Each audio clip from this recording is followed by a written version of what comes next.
Hello friends, अगर आप भी अपना आधार सेंटर ओपन करना चाहते हैं तो उसके लिए आपको आधार सुपरवाइज़र या ऑपरेटर का सर्टिफिकेट आपके पास होना चाहिए तथा आईआईबीएफ का जो सर्टिफिकेट होता है उसका भी सर्टिफिकेट आपके पास ज़रूर होना चाहिए। तो दोस्तों, आज की इस वीडियो में हम आपको आईआईबीएफ एग्ज़ाम में आने वाले महत्वपूर्ण प्रश्नों का ज्ञान कराने वाले हैं जो आपको आईआईबीएफ की परीक्षा में आपके लिए काफ़ी हेल्पफुल हो सकते हैं। तो फ्रेंड्स, आप सभी का हमारे आईआईसीटी इंस्टीट्यूट के यूट्यूब चैनल पर एक बार फिर से बहुत बहुत स्वागत है। आशा करता हूं आप सभी हमारा वीडियो ज़रूर देख रहे होंगे और हमारी वीडियो से आपको काफ़ी मदद भी मिल रही होगी। तो दोस्तों, वीडियो को शुरू करते हैं, लेकिन वीडियो को शुरू करने से पहले अगर आप नए हैं तो चैनल को सब्सक्राइब ज़रूर कर लें और वीडियो को पूरा देखने के बाद अगर वीडियो अच्छा लगे तो वीडियो को लाइक ज़रूर करें। और आपके जो सहयोगी या मित्र या भाई बंधु हैं आईआईबीएफ के एग्ज़ाम देने जा रहे हैं या जाने वाले हैं तो उनको भी वीडियो का लिंक शेयर कर दें।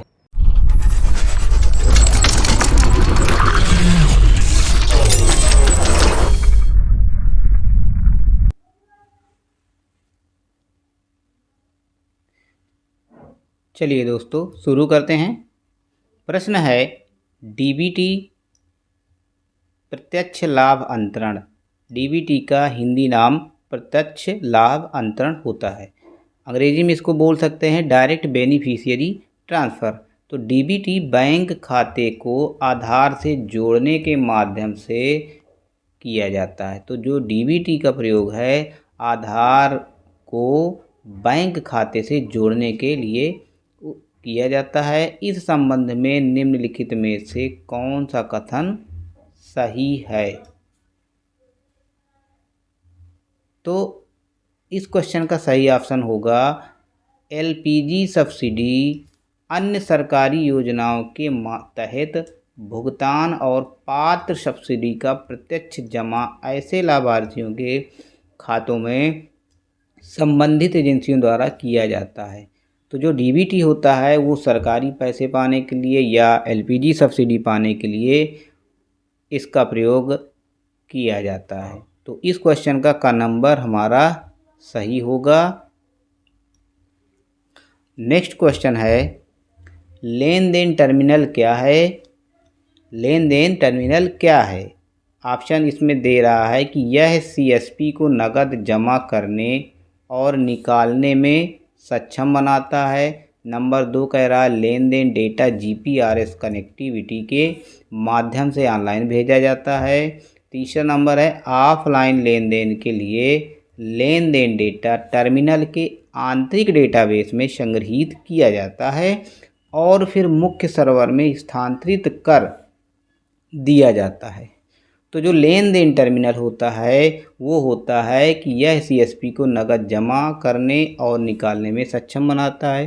जो लेन देन टर्मिनल सीएसपी को नकद जमा और निकालने में सक्षम बनाता है, ये सही है। और लेन देन डेटा जीपीआरएस कनेक्टिविटी के माध्यम से ऑनलाइन भेजा जाता है, यानी उनकी लोकेशन लेकर जीपीएस कनेक्टिविटी के माध्यम से ऑनलाइन भी पैसा भेजने की एक प्रक्रिया होती है जो लेन देन टर्मिनल कहलाती है। तो इस क्वेश्चन का नंबर 1, ऑप्शन 1 और 2 दोनों सही। अगला क्वेश्चन है, निम्नलिखित में से कौन सी कॉन्ट्रैक्ट कार्ड वाले हैंड हेल्ड डिवाइस की गलत विशेषता या विशेषताएं हैं? तो दोस्तों, कॉन्ट्रैक्ट कार्ड जो होते हैं वो मैग स्ट्रिप कार्ड को सपोर्ट करने के लिए आगे की अनुकूलता बनाने वाले होते हैं, लेन देन प्रसंस्करण और निपटान करने के लिए होते हैं, हैंडहेल्ड डिवाइसों पर होने वाले क्षेत्र लेन देनों को अपलोड करने के लिए उपयोग किया जाने वाला स्टोर और अग्रेषण तंत्र भी होता है। और जो ये ऑप्शन गलत विशेषता बता रहा है उपर्युक्त ए और बी दोनों, तो इनमें से क्या कौन सा होगा? तो इनमें से जो गलत विशेषता होगी वो होगी का नंबर की और खा नंबर की, यानी जो लेन देन प्रसंस्करण और निपटान करने की विशेष वाले होते हैं वो कॉन्ट्रैक्ट कार्ड का काम नहीं होता। और जो डिवाइस के लिए अनुकूलता बनाते हैं मैजिस्टिक कार्ड को वो भी नहीं होता। तो इसलिए ऑप्शन ए और बी दोनों सही होगा, घ नंबर। ठीक, नेक्स्ट क्वेश्चन है ग्राहक सेवा केंद्र, जिसको हिंदी में CSP बोलते हैं, कस्टमर सर्विस पॉइंट, द्वारा निकासी लेन देन करते समय निम्नलिखित में से कौन सा एक गलत कदम है। तो जो CSP द्वारा निकासी करने के लिए एक गलत कदम होगा वो क्या होगा, CSP टर्मिनल के पास स्मार्ट कार्ड दिखाता है, ग्राहक का बायोमेट्रिक सत्यापन किया जाता है, आहरण निकासी डेटा टर्मिनल में और स्मार्ट कार्ड में एक नई प्रविष्टि के रूप में संग्रहीत हो जाता है। ग नंबर कहता है कि ग्राहक द्वारा हस्ताक्षरित निकासी रसीद ग्राहक को सौंप दी जाती है। तो ग्राहक द्वारा जो हस्ताक्षरित निकासी रसीद ग्राहक को नहीं सौंपी जाती, वो CSP वाला अपने पास उसका एक रजिस्टर मेंटेन रखता है, वो किसी को नहीं देता है। तो ऑप्शन घ नंबर इस क्वेश्चन के लिए गलत कदम है, लेकिन ऑप्शन घ सही है। चलिए नेक्स्ट क्वेश्चन है कारोबार प्रतिनिधियों की नियुक्ति की प्रक्रिया में जोखिम को कम करने के लिए किसी बैंक द्वारा सामान्यतः निम्नलिखित में से कौन सा उपाय नहीं किया जा सकता। तो जो कारोबार प्रतिनिधि होती हैं, BC जो होते हैं, बिजनेस कॉरेस्पोंडेंस जो होते हैं, उनकी नियुक्ति की प्रक्रिया में जोखिम को कम करने के लिए जो किसी बैंक द्वारा सामान्य उपाय किए जाते हैं, वो उनमें से कौन से जो यानी उपाय नहीं किया जा सकता है। तो जो कारोबार BC होते हैं उनके कार्यालय में से नकदी लाने ले जाने के लिए मार्गस्थ बीमा सुरक्षा वाला जो उपाय होता है वो नहीं किया जाता है। तो क्वेश्चन का घ नंबर सही होगा। सही काम करने के लिए सही व्यक्ति की पहचान करना, सही कारोबार प्रतिनिधियों को प्रशिक्षण सक्षम प्रतिकर पैकेज, 20,000 रुपये से अधिक नकदी धारण सीमा की शर्त, ये तो किया जाता है, लेकिन ये ऑप्शन उपाय नहीं किया जाता, इसलिए ऑप्शन घ नंबर सही है। अगला क्वेश्चन है निम्नलिखित में से कौन सा IT सक्षम आउटरीच मॉडल नहीं है जिसका उपयोग देश के कुछ बैंक कर रहे हैं। जो आउटरीच मॉडल नहीं है उसके लिए कौन सा जो उपयोग है वो देश के कुछ बैंक कर रहे हैं। कॉन्टैक्ट कार्ड युक्त handheld device, contact less card के साथ निकट क्षेत्र संचार, कॉन्टैक्ट कार्ड के साथ निकट क्षेत्र संचार, कियोस्क बैंकिंग। तो जो आउटरीच मॉडल नहीं है वो है कॉन्टैक्ट लेस कार्ड के साथ निकट क्षेत्र संचार। ख नंबर का ऑप्शन सही है कि जो देश उपयोग नहीं कर रहे हैं वो नहीं कर रहे हैं कॉन्टैक्ट लेस कार्ड के साथ निकट क्षेत्र संचार, वो IT आउटरीच का मॉडल नहीं है। नेक्स्ट क्वेश्चन है निम्नलिखित में से कौन सा मानदंड कारोबार प्रतिनिधियों द्वारा ग्राहक सेवा केंद्र CSP की नियुक्ति के लिए आवश्यक है। तो जो ग्राहक सेवा केंद्र है उनकी नियुक्ति के लिए आवश्यक है प्रतिबद्धता, ये भी होना चाहिए, सत्यनिष्ठा ये भी होनी चाहिए, सामाजिक आर्थिक स्थिति ये भी होनी चाहिए, क्योंकि जब BC के पास सामाजिक आर्थिक स्थिति सही नहीं होगी तो बिजनेस कॉरेस्पोंडेंस नहीं बन सकता है, और उसके पास प्रतिबद्धता भी होनी चाहिए, सत्यनिष्ठा भी होनी चाहिए, यानी ईमानदारी भी होनी चाहिए। ऑप्शन घ नंबर होगा। 1, 2 और 3 सारे जो है इसके लिए होना चाहिए उसके अंदर गुण। ऑप्शन घ नंबर सही है। नेक्स्ट क्वेश्चन है हैंड हेल्ड डिवाइस HDD का फुल फॉर्म होता है हैंड हेल्ड डिवाइस के बारे में निम्नलिखित में से कौन सा कथन सही है। तो जो हैंड हेल्ड डिवाइस होती है उसमें 100 लेन देन तक का बैटरी बैकअप होता है, यानी जो उसकी बैटरी की कैपेसिटी होती है वो 100 लेन देनों तक होती है, इसलिए इस क्वेश्चन का ग नंबर सही होगा। इसे शाखा रहित बैंकिंग मॉडल कहा जा सकता है। ये किसी भी कनेक्टिविटी समस्या से बचने के लिए केवल ऑफलाइन काम करता है। सर्वर पर ऑफलाइन लेन देन डेटा अपलोड करने के लिए बैंक केवल लेन देन की सीमा तय कर सकता है। ये ऑप्शन गलत हैं, लेकिन ये सही है। क्या सही है कि इसमें 100 लेन देन तक का बैटरी बैकअप होता है। अगला क्वेश्चन है निम्नलिखित में से कौन सी कार्ड की हानि या क्षति में शामिल एक सही प्रक्रिया है। तो जो कार्ड की हानि होती है या क्षति होती है, उनमें शामिल एक प्रक्रिया कौन सी होती है? ग्राहकों को कार्ड नंबर या पहले की लेन देन रसीद प्रस्तुत करनी होगी, बिल्कुल सही। ग्राहक सेवा केंद्र CSP सेवा प्रदाता को कार्ड निष्क्रिय करने तथा ग्राहक को शेष राशि के साथ डुप्लीकेट जारी करने के लिए सूचित करेगा। डुप्लीकेट कार्ड के प्रथम उपयोग पर टर्मिनल शेष राशि पर अपलोड करता है ताकि ग्राहक की शेष राशि कारोबार प्रतिनिधि के खाते में देख सके। उपर्युक्त सभी। तो दोस्तों, इस क्वेश्चन का ऑप्शन का नंबर सही होगा, क्योंकि हानि एवं क्षति में शामिल ये सही प्रक्रियाएं होती हैं। ठीक, तो ऑप्शन का नंबर उपर्युक्त सभी सही होगा। नेक्स्ट क्वेश्चन है, निम्नलिखित में से कौन सा कथन डेबिट कार्ड और क्रेडिट कार्ड की एक सामान्य विशेषता नहीं है? तो जो डेबिट कार्ड होते हैं और क्रेडिट कार्ड होते हैं, उनका उपयोग माल की सेवाओं या खरीद के लिए भी किया जाता है, ई-कॉमर्स लेन देन के लिए भी किया जा सकता है, कार्ड नंबर भुगतान किसी भी तरह से करने के लिए किया जा सकता है, लेकिन कार्ड जारी करता सामान्य तौर पर कार्ड धारक को उपयोग की गई राशि को या पूर्ण रूप से या आंशिक रूप से चुकाने की अनुमति देता है, ये नहीं होता है, क्योंकि जिसका डेबिट कार्ड होगा वो स्वयं यूज करता है। तो क्वेश्चन का ऑप्शन का नंबर सही होगा। चलते हैं नेक्स्ट क्वेश्चन की ओर। नेक्स्ट क्वेश्चन है, NPCI एक अधिप्रमाणन सेवा एजेंसी है जिसका फुल फॉर्म होता है ASA आशा, और KYC सेवा एजेंसी जिसका फुल फॉर्म KSA के रूप में कार्य करता है। इसका क्या अर्थ है? तो जो NPCI होता है, NPCI का कार्य क्या होता है दोस्तों? NPCI का कार्य होता है बैंकों से डेटा प्राप्त करना, उसे UIDAI को भेजना और बैंकों को प्रतिक्रिया वापस भेजना। यानी NPCI बैंकों से डेटा प्राप्त करता है, उसे UIDAI को भेजता है और बैंकों को प्रतिक्रिया वापस भेजता है। इससे मिलते जुलते इस क्वेश्चन में ऑप्शन और भी आएंगे, लेकिन आपको ध्यान देना है कि NPCI बैंकों से डेटा प्राप्त करता है और UIDAI को भेजता है। बाकी इसमें आपको मिलेगा NPCI बैंकों से डेटा प्राप्त करता है, उसे वैधीकृत करता है, ये सारे आपको नहीं चूज करना। इसमें देना है NPCI बैंकों से डेटा प्राप्त करता है, उसे UIDAI को भेजता है और बैंकों को प्रतिक्रिया वापस भेजता है। ऑप्शन का नंबर सही होगा।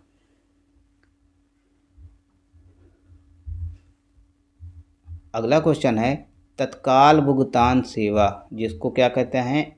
IMPS इमीडिएट पेमेंट सिस्टम के बारे में निम्नलिखित में से कौन सा कथन सही है? नंबर 1 कह रहा है, यह सार्वजनिक अवकाश सहित पूरे वर्ष और समय के लिए उपलब्ध है, बिल्कुल सही।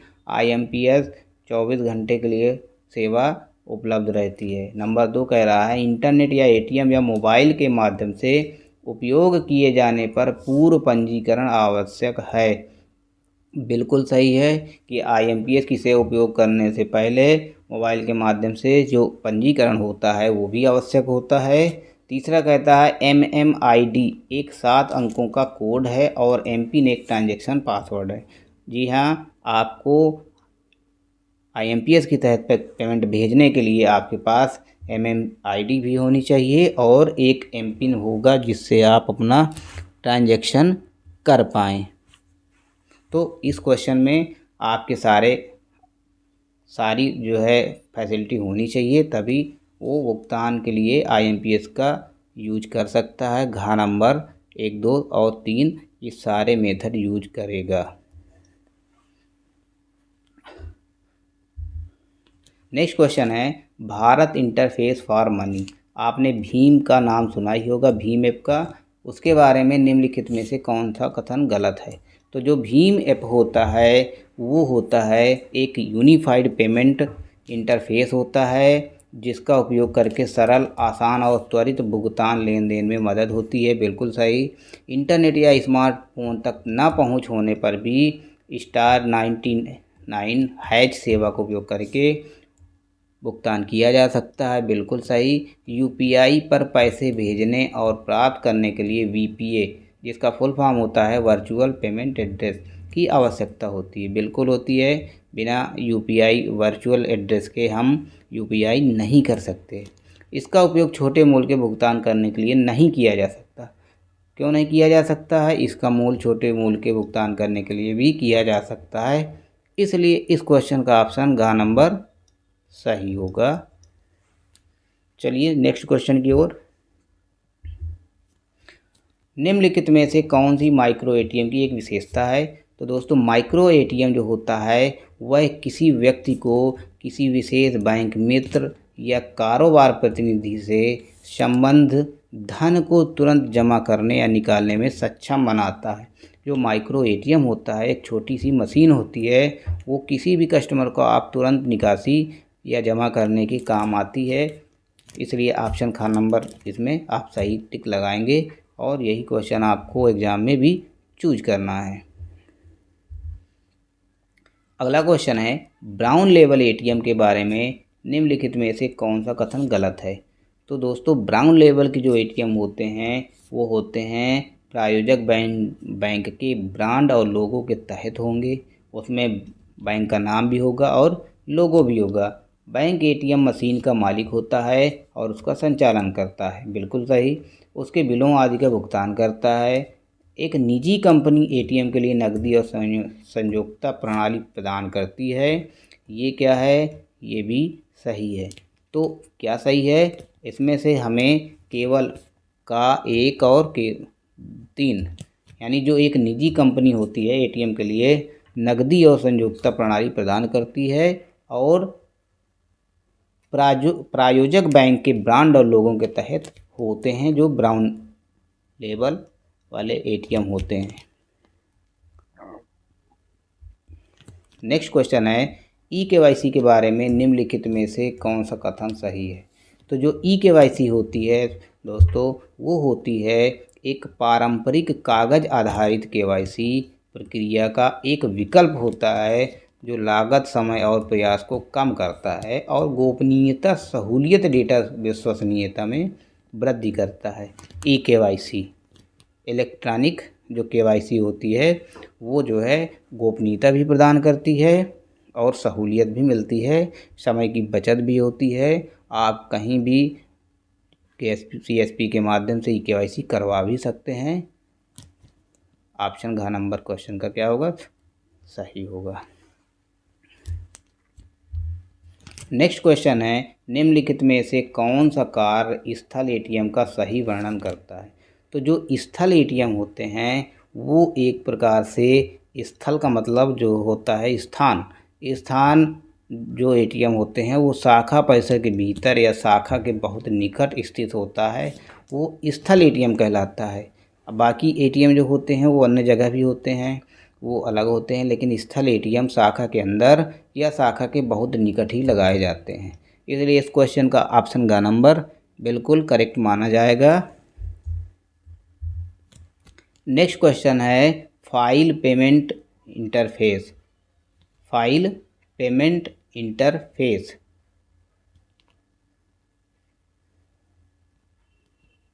फाइल पेमेंट इंटरफेस, यहाँ पे दोस्तों क्वेश्चन थोड़ा सा मिस्टेक हो गया है। यहाँ पे होगा यूनिफाइड पेमेंट इंटरफेस UPI, तो यहाँ पे ये फाइल पेमेंट नहीं होगा, यहाँ पे होगा यूनिफाइड पेमेंट इंटरफेस एक ऐसी प्रणाली है जो कई बैंक खातों को एक ही मोबाइल एप्लीकेशन किसी भी प्रतिभागी बैंक के में सक्षम बनती है। यह IMPS को निम्नलिखित में से कौन सा लाभ प्रदान नहीं करती है? तो जो IMPS में से लाभ प्रदान नहीं करती है वो P2P यानी पशु कार्य क्षमता में वो जो होता है UPI वो कार्य नहीं करता, उसका लाभ नहीं मिलेगा, इसलिए ऑप्शन पशु क्षमता P2P सही मानेंगे। चलते हैं आगे। नेक्स्ट क्वेश्चन है निम्नलिखित में से कौन सा कथन डिजिटल बैंकिंग की एक विशेषता है? अब इसमें ऑप्शन दे रहा है कि यह नवोन्मेषी तकनीकी और बैंकिंग उपकरणों के उपयोग को संदर्भित करता है। दूसरा नंबर, इसका उद्देश्य डिजिटल तकनीकों को ताकत का लाभ उठाना है, तकनीकियों की ताकत का लाभ उठाना है। और तीसरा कहता है यह मानक ऑनलाइन या मोबाइल इलेक्ट्रॉनिक बैंकिंग सेवा को आबाध्य करता है। बिल्कुल सही। तो ऑप्शन का नंबर इसमें आपको सही निशान लगाना है। यही क्वेश्चन आपको एग्जाम में चूज करने हैं।